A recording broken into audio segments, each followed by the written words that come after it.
Retomamos o nosso estudo do livro do Gênesis. Hoje, espero estudarmos todo o capítulo 5. Não se trata de rapidez, não se trata de pressa, é porque se trata de um livro que pretende relatar a genealogia de Adão até o dilúvio. É, em síntese, fulano gerou Cicrano. Cicrano viveu tantos anos. O outro viveu tantos anos. Depois, aquele que nasceu, viveu tantos anos e gerou Cicrano. Depois, viveu tantos anos e morreu. Aquele outro vai e faz a mesma coisa. Enfim, não há muito em que se deter, senão, evidentemente, nas linhas gerais. Isto é, há características no capítulo 5 que precisam ser desdobradas a respeito do número dos anos. Fulano viveu 900 e tantos anos, fulano viveu 500 e tantos anos, enfim, e outros detalhes que são próprios do capítulo 5. Essa é a primeira observação. A segunda observação é que salta aos olhos, logo no primeiro versículo do capítulo 5, um detalhe curioso. Este é o livro da história da família de Adão. Mas, afinal de contas, a descendência de Adão não se encontra no capítulo 4? Por quê? O capítulo 5 repete, esta é a história. Porque, na verdade, nós já vimos isto e convém repetir que o livro do Gênesis, bem como os 5 primeiros livros da Bíblia, a Torá, que é, por assim dizer, a parte mais importante para os judeus, é propriamente o livro sagrado dos judeus, é a Torá. E os outros livros, digamos assim, têm um papel muito importante, mas secundário em comparação com a importância que esses 5 primeiros livros ocupam na fé de Israel. Pois bem, o livro do Gênesis foi escrito por várias mãos, por várias, digamos assim, fontes. Já vimos isso lá no começo do nosso estudo. Há pelo menos 4 fontes envolvidas na redação do livro do Gênesis, na redação dos 5 primeiros livros da Bíblia. A fonte javista, a fonte eloísta, a fonte deuteronomista, a fonte sacerdotal. Os estudiosos da Bíblia enxergam no capítulo 5 uma continuação do capítulo 2, versículo 4a. O livro que narra a criação do mundo e a humanidade antes do pecado. O capítulo 5, portanto, seria uma continuação, depois que o Senhor Deus criou Adão, criou Eva, o que veio depois de Adão e de Eva, a descendência de Adão e de Eva. Agora, uma surpresa. Quem escreveu o capítulo 5 parece que não conheceu a história de Caim e de Abel. Por quê? Porque no versículo 2 e no versículo 3 fala-se somente de Sete, o terceiro filho de Adão e de Eva. Vamos ao texto. Este é o livro da história da família de Adão. Quando Deus criou o homem, ele o fez à imagem de Deus. Criou-os homem e mulher, e os abençoou, e deu-lhes o nome de homem no dia em que os criou. Primeira observação. Isso é uma repetição do que o capítulo 1 diz sobre a criação do homem e da mulher, e o que o capítulo 2 diz da criação do homem e da mulher. Como vocês sabem, são 2 relatos da criação do homem e da mulher. Correto? Correto? Pois agora, 3 relatos. 3 mãos. 3 épocas diferentes, 3 fontes diferentes. Oh, mas isso é chocante para a minha fé. Não é, não pode ser. Pois, malgrado várias mãos tenham redigido o mesmo fato, todas elas o fizeram movidas pelo Espírito Santo, inspiradas pelo Espírito Divino.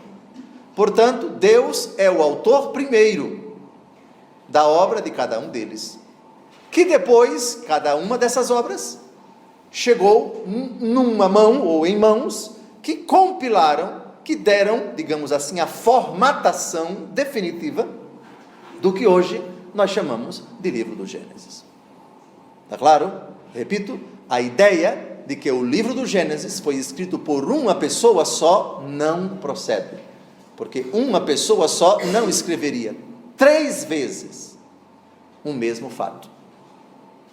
A criação do homem e da mulher aparece no capítulo 1, aparece no capítulo 2 com outra, digamos assim, estrutura, e no capítulo 5 com outra estrutura. E nós sabemos que quem redigiu o capítulo 5 não conhecia o capítulo 4, que fala de quem? Caim e Abel. Reparem, por favor, no capítulo 5, continuando, versículo 3, Adão viveu 130 anos e gerou um filho à sua semelhança, à sua imagem, e deu-lhe o nome de Sete. Então, quem escreveu? Com toda certeza, esse capítulo 5 nunca ouviu falar da história de Caim, da história de Abel. Não conhecia o autor do capítulo 4.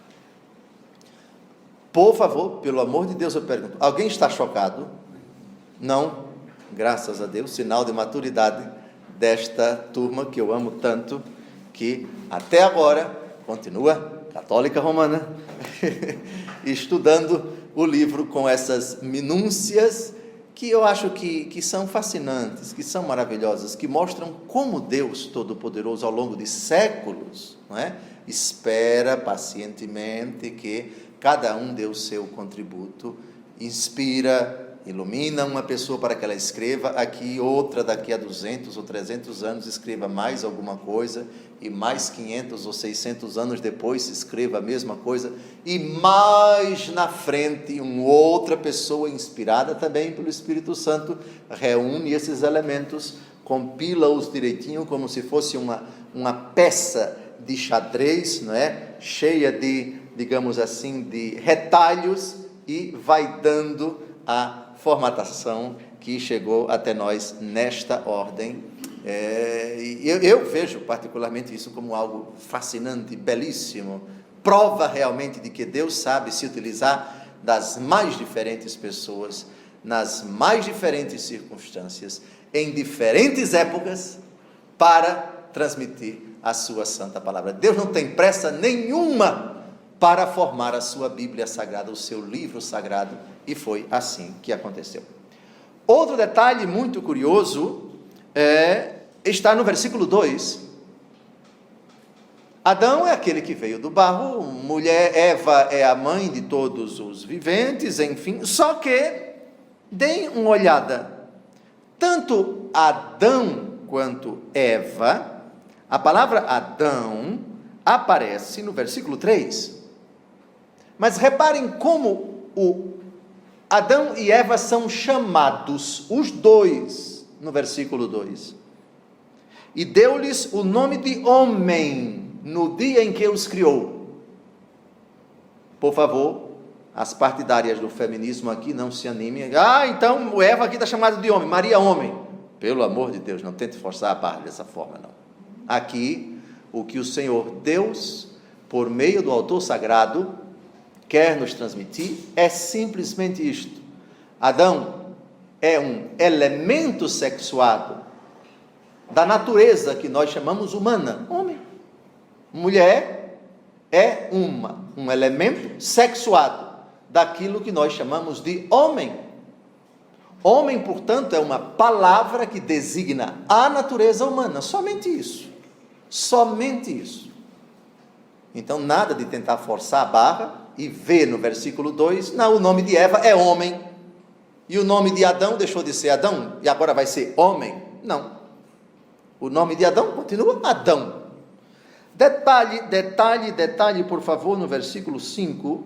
Vocês viram o nome de Eva? Tentem descobrir o nome de alguma mulher. No capítulo 5, eu vou dar alguns segundos em silêncio, para que vocês passem um pente fino no capítulo 5, para tentar descobrir o nome de Eva, ou o nome de alguma mulher. Tempo. Alguém descobriu? Não, porque se descobrisse, ia ganhar uma passagem para Maceió a pé assim que terminasse a aula. A intenção do autor do capítulo 5 não é a mesma intenção do autor do capítulo 4, que fala de Sela, lembram? Que fala de Ada, lembram? Esposas de o fanfarrão? Lameque. Não fala de Eva, não é? Ele fala assim, homem e mulher, versículo 2, criou-os homem e mulher, natureza sexuada, masculina, natureza sexuada, feminina, e a ambos deu o nome de homem. Mas Dom José lá atrás não chamou de Adão, lá atrás não chamou de Eva, porque aqui os dois têm o nome. É outra redação, é outra intenção. Quando a pessoa fala o gênero humano, ou simplesmente diz o homem veio à terra, ou o homem viverá nesta terra até o dia tal. Quando se fala dessa forma, é lógico que não se exclui a mulher. Estamos aqui designando a natureza humana. Essa é a intenção do autor do capítulo 5. Muito bem. Por que não aparece mulher? Porque aqui nós temos a redação feita numa época e numa mentalidade em que a genealogia era exclusivamente radicada, relacionada à pessoa do homem sexo masculino. Digam-me, na genealogia de nosso Senhor Jesus Cristo, no capítulo 1 do Evangelho segundo Mateus, aparecem 4 mulheres. Agora vamos à genealogia de nosso Senhor Jesus Cristo, no capítulo 6 do Evangelho, Mateus capítulo 1, vamos a Mateus capítulo 1. As 4 mulheres, nós já sabemos quem são. A Raabe aparece no versículo 5, Ruth também aparece no versículo 5. Vejamos aqui, a terceira mulher aparece no versículo 6, o nome dela não aparece, mas nós sabemos quem é, a esposa de Urias. Quem lembra o nome dela? Betsabel ou Betsabeia, perfeitamente. Vamos um pouquinho mais na frente. A Raabe, a prostituta, já aparece. Tamar, onde aparece? Onde está a quarta? 13. 3 gerou de Tamar, Farés e Zara. Tamar é a primeira. Vamos ver a segunda, Raabe, versículo 5, Ruth, versículo 6, e versículo 5 e versículo 6, Betsabeia, cujo nome não é citado, mas nós temos aqui a expressão daquela que fora mulher de Urias. Mas isso é uma exceção, e nós já vimos qual é a intenção do evangelista Mateus em colocar essas 4 mulheres. Agora vamos a Lucas capítulo 3, é outra genealogia de Jesus. Vou perguntar a vocês se vocês veem aqui o nome de alguma mulher. Tempo. Lucas 3, de 23 a 38. Encontraram? Não. A intenção de Mateus ao colocar 4 mulheres foi uma. Não era comum colocar o nome de mulheres em genealogia.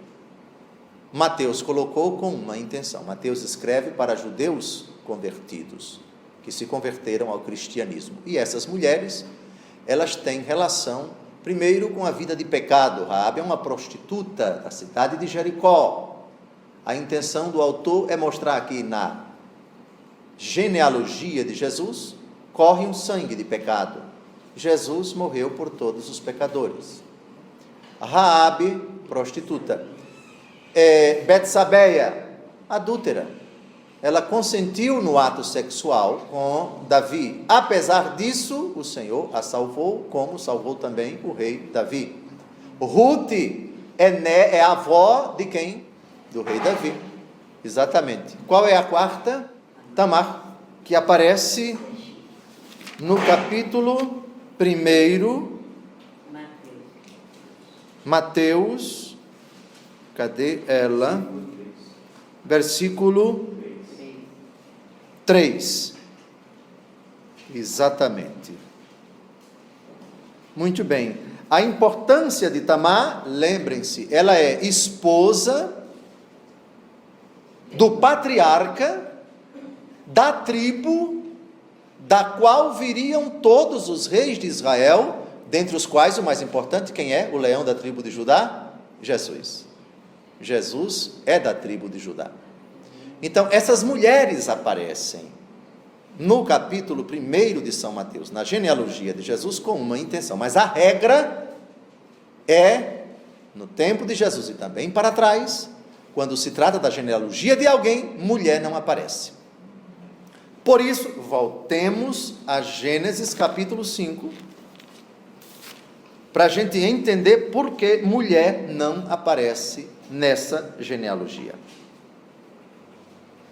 Depois, essa genealogia está estruturada nos moldes das narrativas dos heróis dos povos pagãos daquele tempo. Todos os povos tinham e têm a relação dos seus heróis. República Federativa do Brasil, os heróis da pátria. Tem um livro aqui no Panteão, se não me engano, no Panteão da República, né? Com os nomes dos heróis. Parece que são 33, dos quais parece que tem 3 padres da Igreja, 3 ou 4 padres da Igreja Católica, né? Frei Caneca, não lembro dos outros. Bem, José de Anchieta. José de Anchieta é o último padre da Igreja Católica, santo da Igreja Católica, que é herói da pátria. Pois bem, a história do povo romano. Se você vai a Roma ou a outra cidade da Itália e visitar um museu de arqueologia, um museu histórico que trata do povo romano, você tem a relação dos heróis, dos príncipes, dos imperadores, etc. Daquelas grandes figuras dos heróis nacionais, dos heróis da pátria, daqueles que construíram a pátria, que fizeram a história, que defenderam a pátria, que lutaram em favor da independência ou da república, sei lá. Todos, isso é tão antigo quanto a humanidade. E detalhe, no capítulo 6, versículo 4, nós temos uma prova disso. Capítulo 6, versículo 4, que esses homens que nós vamos ver agora no capítulo 5, são heróis.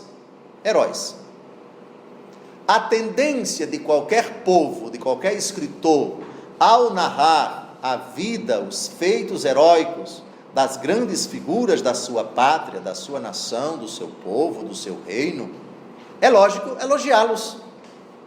Não se trata de inventar, não se trata de mentir, mas se trata de exaltá-los, de dignificá-los. Isso todos os povos fazem. Aí é que entra, para nós compreendermos a questão da idade deles, no livro do Gênesis, particularmente aqui, porque é a primeira vez que irão aparecer as idades dos heróis da Bíblia. Me permitam citar uma história curiosíssima de um povo daquele tempo, do tempo em que o Gênesis foi escrito, os sumérios. Escutem só a narrativa dos heróis sumérios. Aspas. Quando a realeza desceu dos céus, isso aqui é um mito, isso aqui é uma narrativa antiquíssima de um povo que não existe mais, mas que, como todos os outros povos, também o povo hebreu, também o povo bíblico, o povo da Bíblia, tinha a relação dos seus heróis. Descrevia num livro, digamos assim, um livro oficial. O Brasil tem o livro dos heróis da pátria. O livro dos heróis da pátria. Nosso país tem. Todos os países têm, essa é a verdade. A relação dos heróis. Os primeiros heróis da Bíblia estão no capítulo 5. Mas antes de citarmos o capítulo 5, para vocês entenderem a questão da idade, no capítulo 5, vamos à narrativa dos heróis sumérios.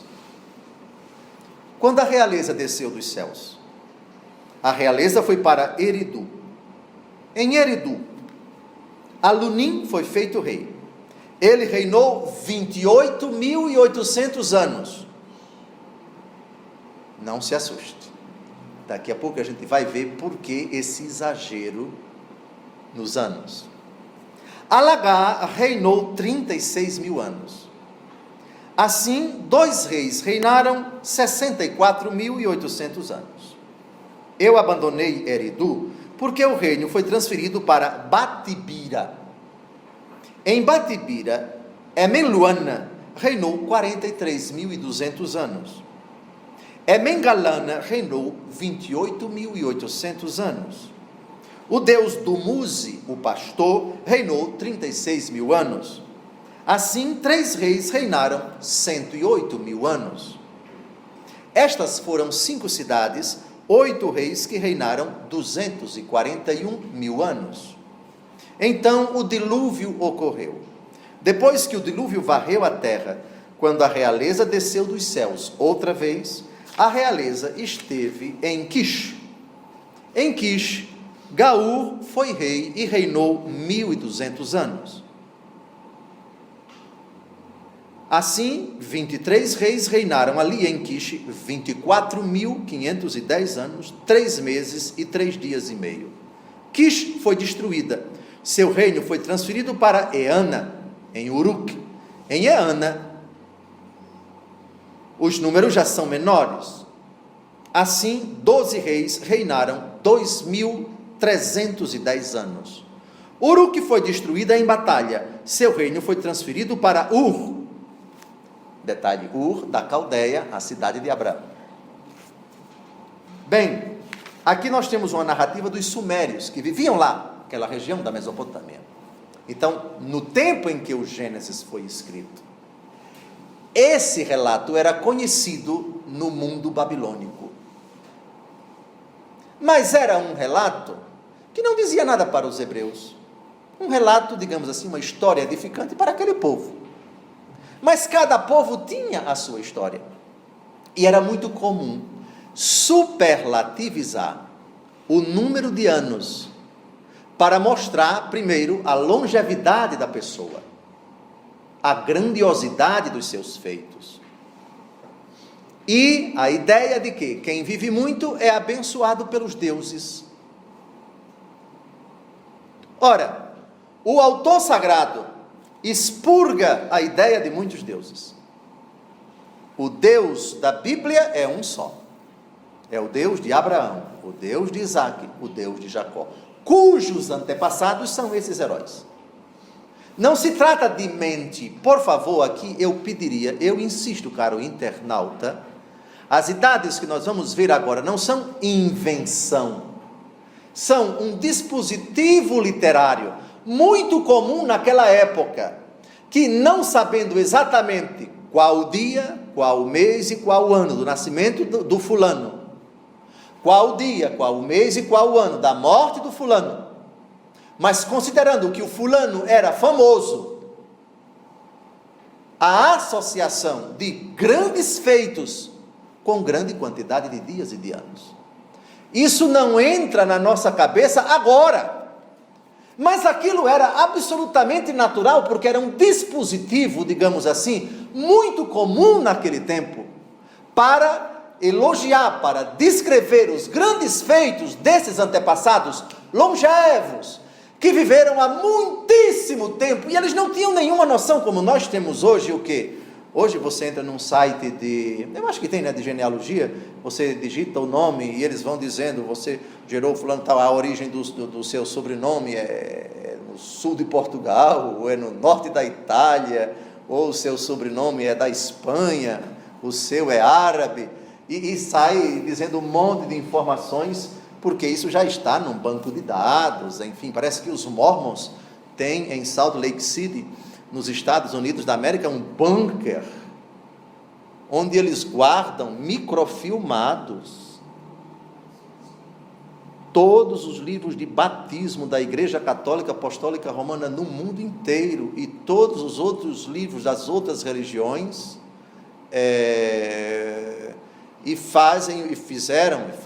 estão fazendo ainda um trabalho de genealogia. Para eles a genealogia é muito importante. Eles têm uma prática que nós não temos, que é o batismo dos mortos. Eles batizam os mortos na pessoa dos seus descendentes. Então, quem se faz batizar na Igreja de Jesus Cristo dos Santos dos Últimos Dias, se não me engano, é o batismo dele, do Senhor, do seu Brito, vale para o batismo do pai do seu Brito que já morreu, da mãe do seu Brito, do avô e do bisavô, etc. É um pensamento, é uma doutrina que é própria dos mormons, enfim. Mas para onde é que eu quero chegar? Eu quero chegar hoje, com certa facilidade, você constrói, com a ajuda da informática, com a ajuda da ciência, uma árvore genealógica. Mas naquele tempo não. Como fazer uma pesquisa, uma investigação? Lá não tinha livro de batismo, livro de nascimento, nem batismo tinha, enfim, era a circuncisão. Então, o autor sagrado se enquadrava, se adaptava, ou melhor dizer, utilizava um dispositivo literário muito comum no mundo antigo, o de narrar a história dos antepassados, sem muita precisão com relação a datas e com relação ao tempo de vida da pessoa. Mas o dispositivo literário era este: quanto mais bênçãos, quanto mais grandes feitos, quanto mais atos heróicos aquela pessoa fazia, maior era a quantidade de anos da pessoa. Por isso, ainda não lemos o capítulo 5º, atenção, grande quantidade de anos equivale ao quê? Foi uma pessoa muito abençoada, Deus acumulou de muitas graças, teve muitos filhos, teve muita saúde, teve muitos bens. Compreenderam? Compreenderam? Portanto, eu peço, caríssimo internauta, que não tire essa conclusão horrível que certas pessoas tiram quando leem esse capítulo que nós vamos ler agora. Não, isso é tudo mentira. Chamar a palavra de Deus de mentirosa, isso é uma blasfêmia. Não é mentira. As personagens existiram. A questão dos números, aqui no capítulo 5º, e em outras partes do Gênesis, e também dos outros livros da Torá, Êxodo, Levítico, Deuteronômio, Números, é preciso olhar essa questão do número dos dias nesta perspectiva. Simplesmente dizer que é mentira, isso é desconhecer o contexto da época, a mentalidade do mundo antigo, e acabamos de ler a lista dos reis sumérios. Isso aqui é o mundo pagão, não é algo exclusivo dos hebreus. Claro que isso aqui estamos diante de mitologia, mas uma mitologia que é narrada segundo a mentalidade da época e segundo a mentalidade da época. As grandes personagens, por serem pessoas famosas, por terem feito grandes coisas, são, digamos assim, presenteadas, ilustrada a sua vida, reproduzidas as façanhas que essa pessoa realizou na quantidade exagerada de anos da sua vida. Está claro? Mas, para que isso seja mais consolidado ainda, esse raciocínio, vamos pegar 2 textos do Antigo Testamento, Provérbios, capítulo 10, versículo 27, e depois Isaías 65, versículo 20. Provérbios, capítulo 10, versículo 27. Esse texto, eu gostaria que vocês sublinhassem ou destacassem, e também Isaías daqui a pouco, viu? Tá bom? Provérbios, capítulo 10, versículo 27. Todos juntos. O temor ao Senhor prolonga os dias, mas os anos dos ímpios serão abreviados. Essa era a mentalidade da época. Quanto mais temente a Deus fosse a pessoa, maior a quantidade dos seus dias. Quanto maior fosse a impiedade da pessoa, mais abreviados seriam os seus dias. Pergunto a vocês, e vocês internautas também, esse raciocínio pode se aplicar ao dia de hoje? Não.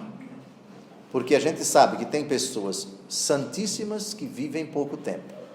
E sabemos que tem pessoas que não valem nada e que morrem de idade avançada, perto até dos 100 anos. Tão ruim foram, tanta maldade fizeram, e Deus Todo-Poderoso permitiu que elas ficassem aqui até os 95, 98 ou 100 anos, enfim. Bem, o que não significa dizer que elas partiram para outra vida impunes. Atenção, nós acreditamos no juízo particular, no céu e no inferno. Da justiça de Deus ninguém escapa. O simples fato de uma pessoa que praticou muito mal viver aqui muito tempo não significa dizer que ela ficou impune. Então vejam, mas a mentalidade daquele tempo era esta. Gravaram Provérbios 10, 27. A lógica deles era muito simples. Se você se você era uma pessoa que temia a Deus, não importa quantos anos você viveu, ao descrever a sua vida, você será descrito como uma pessoa que viveu 200 anos, 300 anos, 400 anos, 500 anos, porque isso se encaixava nessa mentalidade. Repare que o que está por detrás, no fundo dessa mentalidade, é uma ideia que não amadureceu ainda, a da vida após a morte. Ora, se nessa época, lembram que eu falei, a ideia da ressurreição em Israel amadurece só posteriormente, só 250 anos, 300 anos antes de Cristo. Aqui nós estamos o quê? 1100 anos antes de Cristo. Muito tempo atrás. Não havia amadurecido ainda a ideia da ressurreição. Ora, se a ideia da ressurreição não havia amadurecido, logo, a recompensa na mentalidade de Israel não era na outra vida, até porque não estava clara a ideia de vida após a morte. Onde está a recompensa se não existe vida após a morte? Aqui mesmo. Ora, se você teme a Deus, você é recompensado aqui. E como é que você é recompensado aqui? Vivendo muito. Entenderam? Entenderam? Pelo amor de Deus, em nome do sangue de Cristo eu peço. Mas esta mentalidade é muito primitiva. Por favor, nós precisamos nos remontar a essa mentalidade antiga. E não pré-julgá-la com nossos critérios atuais. Era próprio daquele tempo pensar assim. Vamos ler em voz alta de novo. Provérbios capítulo 10, versículo 27. O temor ao Senhor prolonga os dias, os anos dos ímpios serão abreviados. Gravaram isso por escrito. Quem está com a versão eletrônica, destaque com uma corzinha amarela, aí, ótimo. E agora, Isaías, capítulo 65, versículo 20, aqui é uma profecia a respeito do fim dos tempos, como é que o autor sagrado concebe a era messiânica, ou seja, quando vier o Messias, o que ele vai trazer para a humanidade, o que a humanidade vai experimentar de bom. A felicidade vai consistir em o quê? Todos juntos, Isaías 65, versículo 20. Já não morrerá aí nenhum menino, nem ancião que não haja completado seus dias. Será ainda jovem o que morrer aos 100 anos. Não atingir 100 anos será uma maldição. Eu penso que esse texto corrobora a ideia de Provérbios, não é verdade? Ou seja, ainda é muito forte em Israel porque, atenção, aqui não estamos ainda numa época em que amadureceu a ideia da ressurreição. A ideia da ressurreição vai amadurecer mais para frente. Isaías, nós estamos aqui no ano 550, 530, primeiro Isaías, antes do exílio, Deutero-Isaías, durante o exílio, Trito-Isaías, após o exílio. Não amadureceu ainda a ideia da ressurreição, vai ser somente no tempo de Daniel, no profeta Daniel, capítulo 12, aí se fala claramente da ideia da ressurreição. Então ainda é forte essa mentalidade, está claro? Dito isso, vamos então ao texto corrido agora, porque vai ser repetido, fulano gerou cicrano e viveu tantos anos, depois morreu e veio fulano, etc, etc, etc. Gênesis, capítulo 5. Adão viveu 130 anos e gerou um filho à sua semelhança, à sua imagem, e deu-lhe o nome de Sete. Já vimos por que não aparecem Caim, não aparecem Caim e Abel, e não aparece Eva como protagonista, e não aparece nenhuma outra mulher como protagonista nesta árvore genealógica, nesta relação dos heróis. Onde está herói? Onde está herói? Gênesis 6, versículo 4, naquele tempo viviam gigantes na terra, como também daí por diante, quando os filhos de Deus se uniam às filhas dos homens, e elas geraram filhos. Estes são os heróis tão afamados nos tempos antigos. Então, nós estamos lendo agora a narrativa dos heróis dos hebreus. Os primeiros heróis, não são os únicos, mas é a primeira genealogia, é a primeira narrativa completa, por assim dizer, ou quase completa. Versículo 4, depois de haver gerado Sete, Adão viveu 800 anos e gerou filhos e filhas. Aliás, esse versículo nós já comentamos muito em outros encontros. Não vamos nos deter agora. Todo o tempo que Adão viveu foi 930 anos. E depois disso morreu. Adão vai ter um descendente que vai viver mais do que ele. Vai viver mais do que ele. Outra coisa muito bonita aqui, apesar do pecado de Adão, o que significa essa mensagem do versículo 5, de que Adão viveu 930 anos, quase um milênio. Já sabemos a simbologia desse número exagerado. Adão foi uma pessoa extremamente abençoada por Deus. É o primeiro dos grandes heróis da Bíblia. Aqui, com esses 930 anos, um herói que foi extremamente abençoado, porque viveu muito, não se sabe quanto tempo. Aqui está o tempo superlativizado. Teve filhos e filhas, porque na mentalidade da época, isso era uma prova inequívoca de que a pessoa era muito abençoada por Deus. A ideia de bênção de Deus, de recompensa, está toda ligada aqui na terra. Portanto, felicidade, recompensa, estar com Deus, é aqui na terra, não tem vida após a morte. Mas nós cremos na ressurreição. Certo, mas a ideia da ressurreição no Antigo Testamento, no começo, não existe. Ela vai amadurecer muito tempo depois, e aos pouquinhos, a compreensão das verdades que Deus revelou para a humanidade. Isso, na história dos hebreus, acontece paulatinamente. Sete viveu 105 anos e depois gerou Enos. E depois do nascimento de Enos, viveu ainda 807 anos e gerou filhos e filhas. A duração total da vida de Sete foi de 912 anos e depois disso morreu. Estejam atentos aqui, a questão da comparação das idades do pai com relação ao filho e com relação ao neto. Está claro? Adão, quantos anos? 930. O seu filho, 912.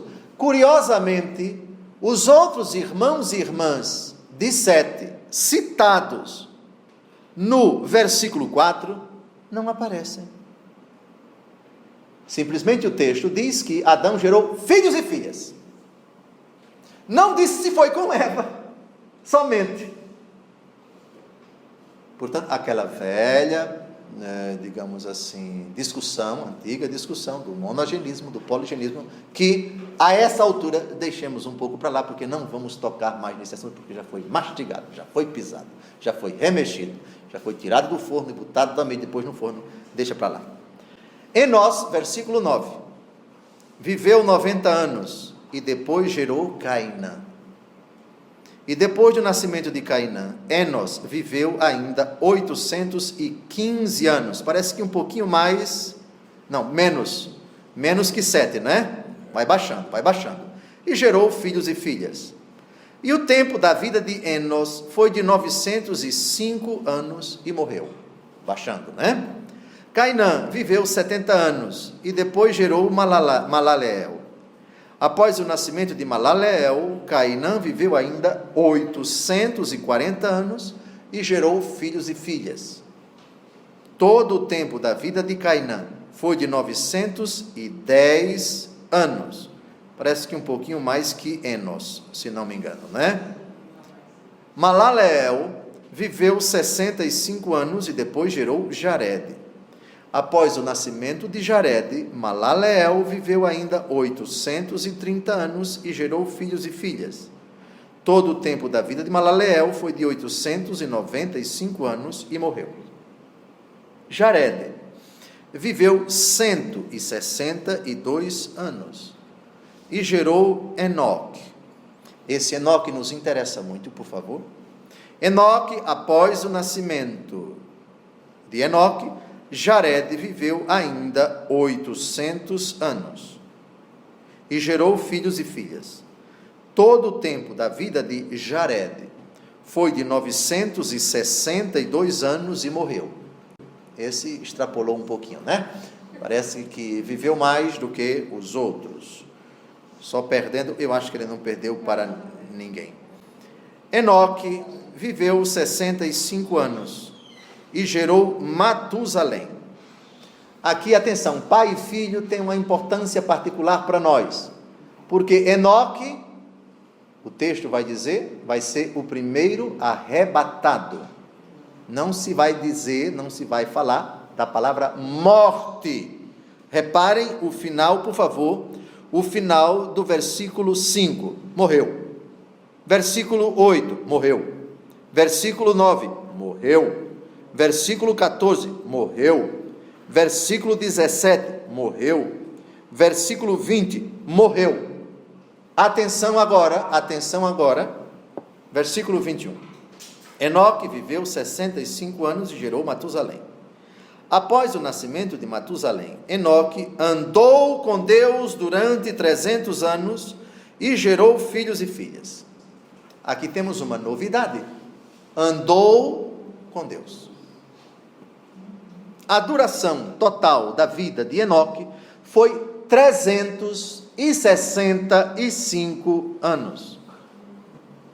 Depois, o versículo 24, uma repetição não casual, não é redundância. Enoque andou com Deus e desapareceu, porque Deus o levou. Desapareceu. Outra tradução, eu não sei como está aí, seu Gilberto, foi arrebatado? Não. Deus o arrebatou. Então, Deus o levou. Aqui está Deus o levou, Deus o arrebatou. É a mesma coisa. Também, Deus o arrebatou. Deus o arrebatou. Muito bem. Pergunto, qual a figura, outra figura no Antigo Testamento, da qual se diz que ela foi arrebatada? Elias. Perfeitamente. Agora, nós precisamos aqui nos debruçar Gênesis 37, 30, por favor. Gênesis 37, 30. A respeito de José. Rasgou então suas vestes e voltou para junto dos seus irmãos. O menino desapareceu, disse ele. E eu, para onde irei? Um desaparecimento. Nós sabemos que não é propriamente aqui um arrebatamento, mas um desaparecimento. O verbo desaparecer aparece na Bíblia Ave Maria e acabamos de saber agora na Bíblia tradução da CNBB. Vamos ao capítulo 42, versículos 13. Somos 12 irmãos, filhos de um mesmo pai na terra de Canaã. O mais novo está agora em casa de nosso pai, o outro já não existe. Outra tradução desapareceu. Pois bem, versículo 32, que éramos 12 irmãos, filhos de um mesmo pai, dos quais um já não existia mais, e o mais novo estava no momento com nosso pai, na terra de Canaã. Versículo 36, Jacó disse-lhes, vós me tirais os meus filhos, José já não existe, etc, etc. Então, desapareceu, já não existe, é a expressão que a Escritura utiliza para falar de Enoque, que não viveu em comparação com os seus ancestrais muito, mas reparem o número de anos, 365 anos, um dia para cada ano da vida de Enoque. Podemos dizer, foi uma pessoa que viveu pouco, mas intensamente. Pouco, porque em comparação com os outros que viveram 800 anos, que viveram 700 anos, que viveram 900 e tantos anos, mas muito, plenamente, porque quando você diz todos os dias do ano, 365, é o ano pleno, 365 anos, viveu plenamente, viveu intensamente, não viveu muito em comparação com os outros, mas viveu intensamente. Por quê? Qual a explicação? Viveu na presença do Senhor. Andou na presença do Senhor. Outra coisa muito importante aqui, andar na presença de Deus, é uma expressão muito cara para a Bíblia. Por favor, Gênesis capítulo 48, versículo 15.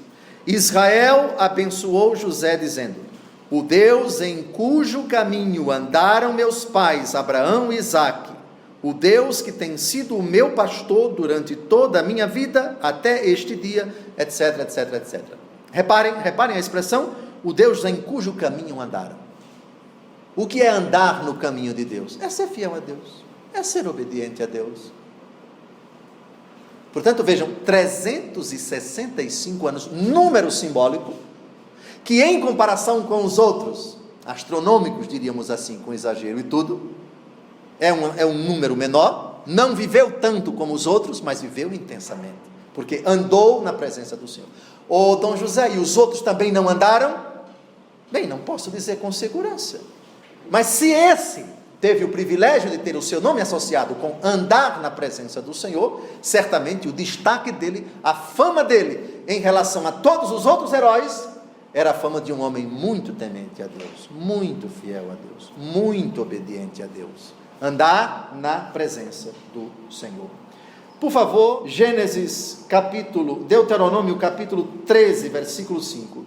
Aquele profeta, aquele visionário, porém, será morto por ter pregado a revolta contra o Senhor vosso Deus, que vos tirou do Egito e vos libertou da casa da servidão, e por ter procurado desviar-vos do caminho que o Senhor vosso Deus vos traçou, assim tirarás o mal do meio de ti. Então, é uma expressão muito cara para o Antigo Testamento. Utiliza-se essa expressão, andar no caminho de Deus, ou seguir a Deus, ou trilhar o caminho do Senhor, a pessoa que é fiel a Deus, que é obediente a Deus, que teme a Deus, que é dócil à palavra de Deus.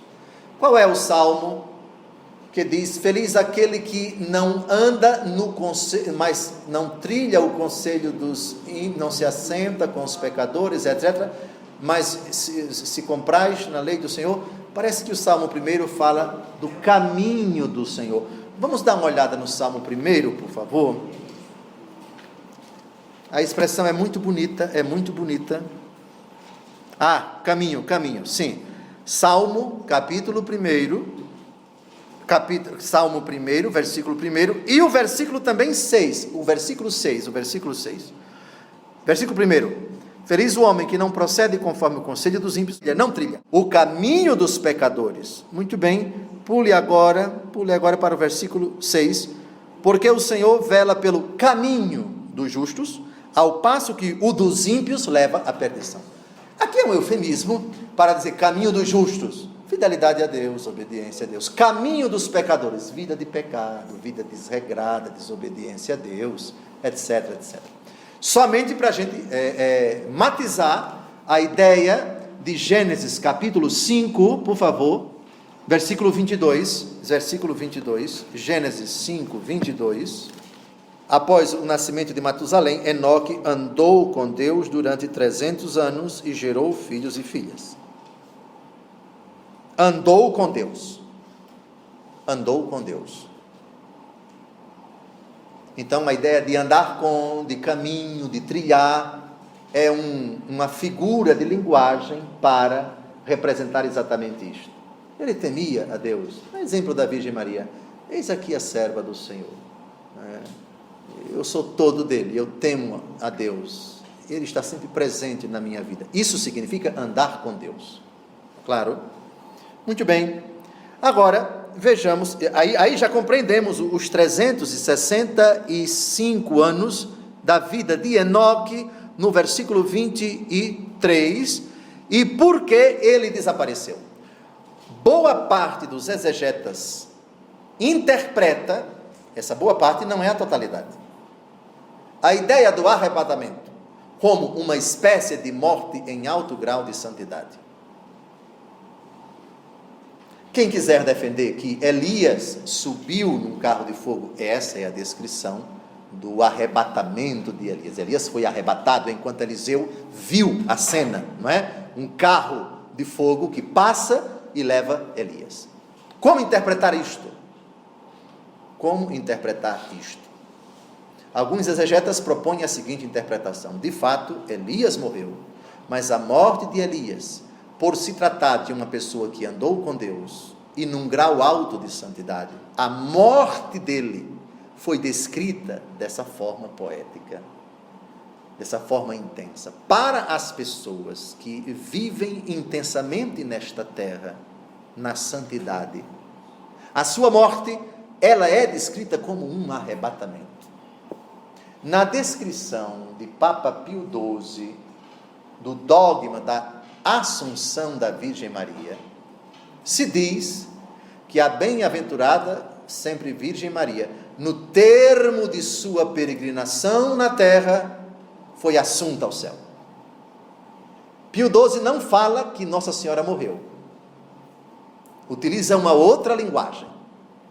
Bom, de qualquer forma, Enoque, um dos grandes heróis do Gênesis, e Elias, mais para frente, primeiro livro dos reis, segundo livro dos reis, 1 Samuel, 2 Samuel, que vamos estudar talvez daqui a 45 anos, né? Se interpretarmos a Bíblia aqui versículo por versículo, duvido que eu esteja nesta terra daqui para lá, é brincadeira, mas Enoque e Elias, duas personagens que certamente viveram a presença de Deus, na fidelidade, na obediência, na docilidade a Deus, num tal grau de santidade, que essas duas figuras tiveram o privilégio de seu passamento ser descrito como um arrebatamento. Foi arrebatado. No próximo encontro, nós vamos falar do filho de Enoque, a pessoa que viveu mais longevamente na Bíblia, portanto, na história da humanidade. Matusalém, que viveu precisamente 969 anos. E depois morreu. O pai dele, segundo a Bíblia, desapareceu. Mas Matusalém morreu. Até